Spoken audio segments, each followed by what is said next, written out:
في الفيديو ده هوريكم ازاي تعملوا عيش توست بدقيق القمح الكامل او التوست البني بنفس شكل اللي بيجيبوه من بره وبتلت التكلفة وبطعم احلى مليون مرة. هسيبلكوا كل المقادير والتفاصيل تحت الفيديو. اول حاجة هحتاج كوباية حليب، هزود عليها عصير ليمونة، هزود عليها العسل الاسود، نص كمية المية مش كلها، الخميرة، هقلبهم وهسيبهم على جنب.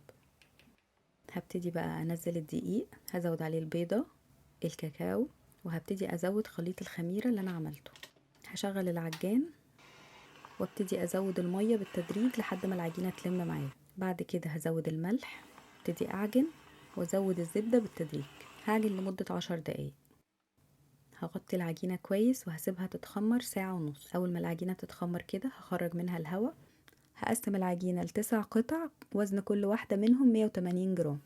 هعمل كل قطعة على شكل كورة وهغطيها وهسيبها نص ساعة. هاخد كل واحدة هبتدي افردها بالشكل ده، الفها رول، اقفلها كويس وافردها في الاتجاه التاني. هلفها رول مرة كمان، اقفلها كويس قوي وابتدي ارصهم في قالب التوست. كل قالب 3 قطع. هغطي القالب وهسيبهم يتخمروا من ساعة لساعة وربع لحد ما يوصلوا للشكل ده. هدخلهم فرن ساخن مسبقا على درجة حرارة 200 في الرف اللي في النص. بياخدوا تقريبا من 40 ل 45 دقيقة. اول ما تطلع من الفرن شيلوها من القالب وغطوها نص ساعة وبألف هنا. بس كده.